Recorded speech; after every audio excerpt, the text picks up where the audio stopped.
Avez-vous déjà connu ce moment où tout bascule, le sol qui se dérobe sous vos pieds, le chagrin qui semble tout emporter sur son passage, la perte, la maladie, la trahison, ce sentiment d'effondrement total?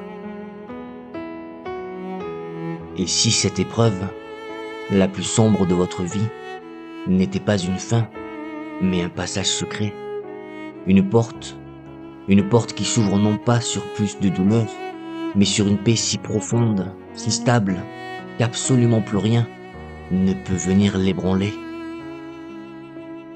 C'est la promesse folle, la promesse radicale d'un texte écrit il y a 700 ans, et qui pourtant nous parle aujourd'hui comme s'il avait été écrit hier. Ce texte s'appelle La Divine Consolation. Son auteur est une figure fascinante, presque légendaire, Maître Eckhart, un moine, un philosophe allemand du XIVe siècle, souvent décrit comme l'un des plus grands mystiques de tout l'Occident. Mais, oubliez tout de suite l'image d'un savant inaccessible perdu dans des livres poussiéreux. Pensez plutôt à un médecin de l'âme, un guide. Car ce livre n'est pas un traité de théologie complexe et abstrait. C'est une lettre, tout simplement. Une lettre de réconfort, adressée à une personne en chair et en os. Une reine, dit-on, écrasée par le chagrin. C'est une véritable trousse de secours pour l'esprit. Un manuel qui nous propose un chemin audacieux. Regarder la souffrance droit dans les yeux. Pour y trouver non pas le vide, mais la plénitude. Pour y trouver, dit-il, Dieu lui-même. Alors, au cours des prochaines minutes, c'est ce chemin que je vous invite à parcourir avec moi. Nous allons explorer ensemble les 4 piliers, les 4 idées forces de ce texte qui peut, littéralement, changer une vie. Préparez-vous, car certaines de ces idées vont peut-être bousculer vos certitudes les plus profondes. Et si vous êtes prêts pour ce voyage, si vous avez envie de découvrir ces trésors de la pensée qui peuvent illuminer votre quotidien, alors c'est le moment idéal pour m'encourager. Abonnez-vous à la chaîne, laissez un like pour soutenir le travail et embarquons ensemble. C'est parti pour un voyage au cœur de la véritable consolation. Pour comprendre la solution de Maître Eckhart, il faut d'abord accepter la radicalité de son diagnostic. La première question qu'il nous pose est simple mais vertigineuse. Pourquoi avons-nous si mal? D'où vient, fondamentalement, cette douleur qui nous déchire lorsque la vie nous frappe? La réponse de la plupart d'entre nous serait: la douleur vient de l'événement lui-même, la perte d'un être cher, la maladie qui s'installe, l'échec d'un projet. Mais pour Eckhart, ce n'est pas la bonne réponse, ou plutôt, ce n'est pas la réponse complète. Il nous dit: la cause profonde de votre souffrance n'est pas l'événement extérieur. La cause profonde, c'est votre attachement. Pour bien saisir cela, il faut comprendre sa vision du monde, qui est d'une clarté implacable. Pour Eckhart, il y a 2 réalités, 2 ordres de choses. D'un côté, il y a le Créateur, appelez-le Dieu, l'être, le principe, peu importe le nom. C'est ce qui est un, immuable, éternel, la source de tout. Et de l'autre côté, il y a tout le reste. C'est ce qu'il appelle la créature. Et la créature, c'est tout ce qui n'est pas Dieu. C'est vous, c'est moi, ce sont nos amis, notre santé, notre travail, notre réputation, nos biens. La caractéristique fondamentale de toute créature, c'est qu'elle est par nature changeante, fragile et périssable. Tout ce qui naît est destiné à mourir. Tout ce qui commence est destiné à finir.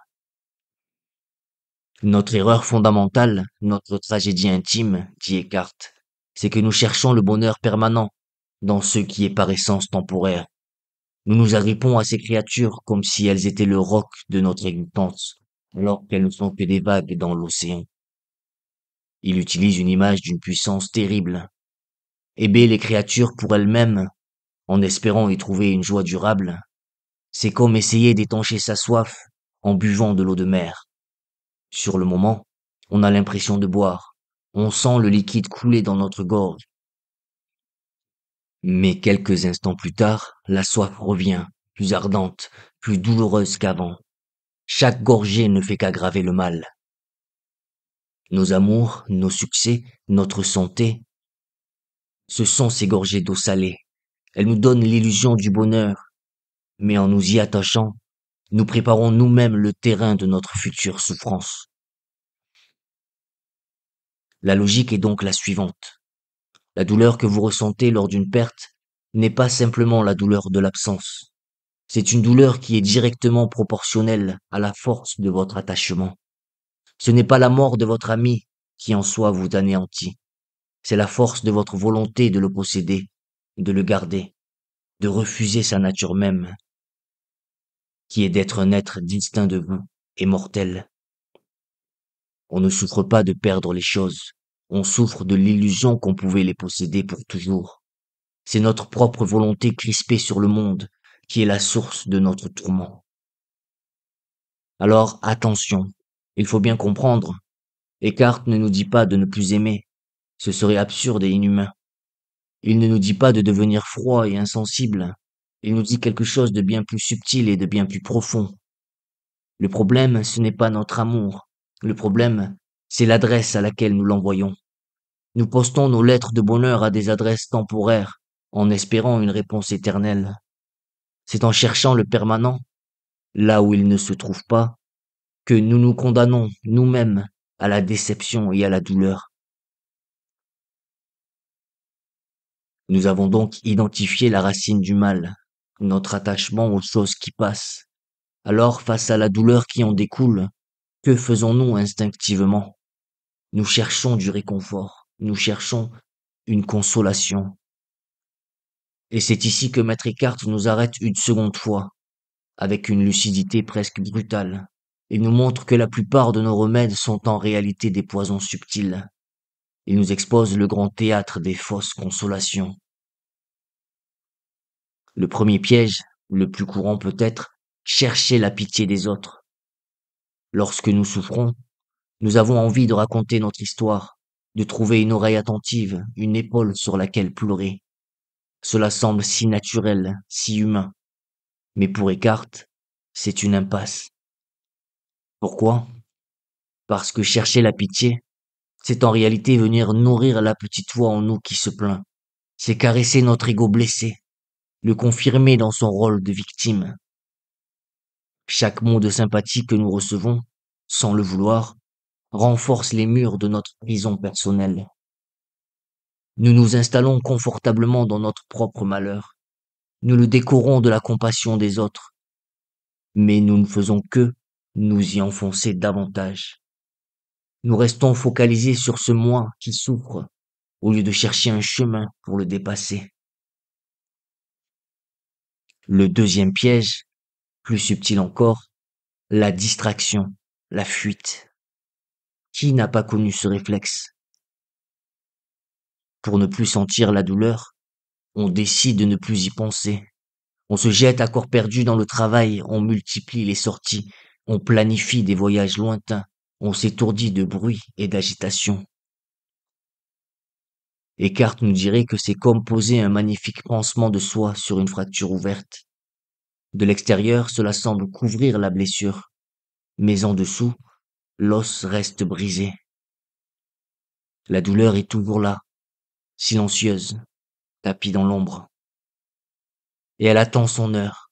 Elle ressurgira inévitablement au milieu de la nuit, dans un moment de solitude ou face à un souvenir inattendu. Et elle reviendra souvent plus forte qu'avant. La distraction n'est jamais une guérison. C'est simplement un sursis que l'on s'accorde avant une peine plus grande. C'est une fuite en avant, pas un face-à-face. Et puis vient le troisième piège et peut-être le plus cruel de tous, car il se part des plus beaux habits, l'espoir. Attention, il ne s'agit pas de l'espoir en général, mais de cet espoir très spécifique. L'espoir que ce que nous avons perdu nous sera rendu. L'espoir que la maladie va disparaître comme par magie et que l'être cher va revenir, que la fortune perdue sera retrouvée. S'accrocher à cet espoir, nous dit Eckhart, c'est refuser de regarder la réalité en face, c'est rester enchaîné à un fantôme, c'est vivre dans le passé ou dans un futur imaginaire, et refuser d'habiter le seul lieu où la vie se trouve, le présent. Cet espoir nous empêche de faire notre deuil, de tourner la page, et il nous maintient amarrés, précisément, à l'objet de notre attachement, prolongeant ainsi l'agonie. La pitié, la distraction, l'espoir du retour. La logique des cartes est implacable. Ces trois fausses consolations ont un point commun, un défaut originel. Elles maintiennent notre attention entièrement tournée vers l'extérieur. Elles nous gardent prisonniers du monde des apparences, du monde du changement, de ce monde des créatures, qui est la source même de notre instabilité. Elles nous font chercher la solution là où elle ne peut absolument pas se trouver. Alors que, pour Maître Eckhart, la clé de la libération se trouve ailleurs. Si tous ces chemins sont des impasses, si tous ces remèdes ne font qu'aggraver le mal, alors où commence la véritable voie? C'est ici que Maître Eckhart nous offre sa clé maîtresse, la solution active, le chemin de la guérison. Il lui donne un mot allemand qui est au cœur de toute sa pensée. On le traduit par détachement. Mais ce mot est si souvent mal compris. Le détachement, chez Eckhart, n'est pas une faiblesse, ce n'est pas une résignation passive, c'est au contraire la plus haute forme d'activité de l'âme. C'est un acte volontaire, une décision consciente. C'est l'acte de dire non, non à notre ego insatiable qui veut tout contrôler, tout posséder, tout juger. Le détachement, c'est l'art de créer un vide en soi, de faire de la place, pour laisser enfin entrer autre chose. Et c'est ici que nous devons faire très attention, car le détachement, au sens des cartes, n'a absolument rien à voir avec l'indifférence ou la froideur d'un cœur de pierre. C'est même tout le contraire. L'homme détaché n'est pas un stoïcien impassible qui ne ressent plus rien. Il peut aimer plus profondément que quiconque. Il peut rire, il peut pleurer, il peut ressentir la joie et la peine. La différence n'est pas dans l'émotion, mais dans la possession. Ce n'est pas un cœur qui a cessé de battre, c'est un cœur qui a cessé de s'approprier. L'homme attaché aime un ami pour lui-même, pour le réconfort que cet ami lui apporte. L'homme détaché, lui, aime cet ami en Dieu, c'est-à-dire qu'il l'aime pour ce qu'il est, dans sa vérité propre, dans sa beauté fragile et passagère, sans chercher à en tirer une satisfaction personnelle. Il l'aime librement et le laisse libre. Imaginez une main. La main de l'homme attaché est une main crispée, un poing fermé qui essaie de retenir une poignée d'eau. Il serre de toutes ses forces, sans la tension dans chaque muscle, mais l'inévitable se produit. L'eau, symbole du bonheur, des êtres, des moments, fuit entre ses doigts. Plus il serre, plus vite elle s'échappe. Il ne lui reste à la fin que la crispation et le vide. Maintenant imaginez une autre main, la main de l'homme détaché. C'est une main ouverte, paume vers le ciel. Elle ne cherche rien à retenir. Elle peut recevoir la pluie, sentir sa fraîcheur sur la peau, la laisser danser un instant, puis la laisser couler, sans la moindre angoisse, sans le moindre désir de la capturer. Cette main-là est toujours pleine, non pas de possession, mais de disponibilité. L'homme détaché, c'est cette main ouverte. Comment pratiquer cela, concrètement? Ce n'est pas une illumination soudaine, mais un exercice de chaque instant. C'est un réalignement constant de notre centre de gravité. Cela consiste à accepter ce qui arrive sans y enchaîner notre paix intérieure. La richesse vient à vous, accueillez-la, utilisez-la avec sagesse, mais n'y attachez pas votre identité. La pauvreté frappe à votre porte, acceptez-la, vivez-la avec dignité, mais ne la laissez pas définir qui vous êtes. La joie vous visite, savourez-la pleinement, mais sans la peur panique de la voir partir. La tristesse vous étreint. Laissez-la vous traverser, sans croire quelle est votre destination finale. Notre paix intérieure n'est plus un navire joué, ballotté par les vagues du monde. Elle devient une ancre jetée dans les profondeurs que la tempête ne peut atteindre. Nous avons donc emprunté la voie du détachement. Nous avons appris à ne plus nous agripper, à ne plus fuir. Mais vers où mène ce chemin exigeant? Quel est le but de ce grand lâcher-prise? Nous arrivons ici au cœur du réacteur de la pensée des cartes, au trésor le mieux gardé, à la destination de tout ce voyage. C'est ce que nous découvrons en nous vidant de nous-mêmes. Ce n'est pas le néant, c'est une présence.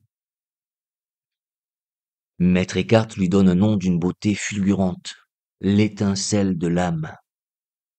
Il nous dit ceci: au plus profond, au plus intime de votre être, il existe un point, une citadelle secrète, une étincelle. Et cette étincelle est de même nature que Dieu. Elle est non créée, elle n'est jamais créée et ne mourra jamais. Elle est éternelle et par conséquent, elle est absolument intouchable par tous les drames et les tempêtes du monde extérieur. Elle est là, depuis toujours, intacte. Et c'est ici que tout s'éclaire. C'est ici que la souffrance et le détachement prennent tout leur sens. Ils ne sont pas des punitions, ils sont des outils. Imaginez un sculpteur devant un bloc de marbre brut. Il sait qu'à l'intérieur de cette pierre informe se cache une statue parfaite. Son travail n'est pas d'ajouter quoi que ce soit, mais d'enlever tout ce qui n'est pas la statue. La souffrance, pour Eckhart, c'est le ciseau du sculpteur. Le détachement, c'est la main qui guide ce ciseau. Ensemble, ils viennent tailler et retirer les blocs superflus que sont notre ego, nos peurs, nos désirs de possession, nos attachements. La douleur nous force à abandonner l'extérieur, à cesser de nous identifier à la pierre brute, pour enfin nous tourner vers l'intérieur et découvrir le chef-d'œuvre qui a toujours été là. Et c'est cela, la consolation ultime. La vraie consolation n'est donc pas, comme on pourrait le croire, la fin de la douleur. La douleur physique ou émotionnelle peut très bien persister. Votre corps peut souffrir, votre cœur peut être triste. La consolation véritable, c'est un changement radical d'identité. C'est la prise de conscience que je ne suis pas seulement cette personne qui souffre. Ce moi, de surface, avec son histoire, ses blessures et ses peurs, n'est que l'enveloppe extérieure, le bloc de marbre. Au fond de moi, il y a un je bien plus profond, un je qui est cette étincelle de paix unie à l'éternel. Et ce noyau de mon être, rien ni personne ne peut l'atteindre. La souffrance touche la périphérie, mais jamais le centre. C'est ce qu'Eckhart appelle, dans une formule sublime, la naissance de Dieu dans l'âme. En vous vidant de votre petit moi égoïste par le détachement, vous créez un espace, un vide sacré, et la nature a horreur du vide. Cette présence divine, cette étincelle, qui était jusqu'alors un simple point lumineux, peut enfin se déployer, prendre toute sa place et remplir votre être. Elle devient votre nouvelle identité, votre nouvelle source de joie. Une joie qui n'a plus besoin de raisons extérieures pour exister. Une joie autonome qui jaillit du simple fait d'être. Une joie qui est la paix même et que rien, jamais plus, ne pourra vous enlever. Nous voici au terme de notre voyage. Résumons en quelques battements de cœur l'incroyable itinéraire que nous a tracé Maître Eckhart. D'abord, nous avons vu que la racine de notre souffrance n'est pas dans le monde, mais dans notre attachement au monde. Ensuite, nous avons démasqué les fausses consolations, ces pièges du réconfort extérieur, qui, en réalité, ne font qu'approfondir la blessure. Puis, nous avons découvert la seule voie de libération véritable, le détachement. Non pas une froide indifférence, mais un acte courageux de lâcher prise, une main qui s'ouvre pour ne plus rien retenir. Et enfin, au bout de ce chemin, nous avons trouvé le trésor, cette étincelle divine au fond de notre âme, cette forteresse intérieure que rien ne peut assiéger, et qui est la seule et unique, la divine consolation. Le message des cartes, au fond, est un renversement complet du regard, un changement radical de perspective. Il nous invite à cesser de poser la question « Comment puis-je fuir cette douleur ?» pour poser la seule question qui guérit vraiment. Qu'est-ce que cette douleur m'invite à lâcher en moi? C'est une invitation à trouver notre point d'ancrage, notre véritable centre de gravité, non pas dans ce que nous avons, mais dans ce que nous sommes au plus profond de nous. Alors la prochaine fois que vous sentirez la morsure d'une angoisse ou le poids d'une perte, prenez juste une seconde, respirez et demandez-vous, où exactement en moi se trouve ce qui ne peut être ni perdu ni brisé. Et vous, cette plongée dans la divine consolation vous a-t-elle parlé? Quelle est l'idée de Maître Eckhart qui résonne le plus puissamment en vous aujourd'hui? Votre expérience est précieuse, alors n'hésitez pas à partager votre pensée dans les commentaires juste en dessous. Et si vous souhaitez continuer à explorer avec moi ces grandes œuvres qui éclairent notre chemin, pensez à vous abonner à la chaîne et à activer les notifications pour ne rien manquer. Merci du fond du cœur pour votre écoute attentive. Prenez soin de vous et à très bientôt.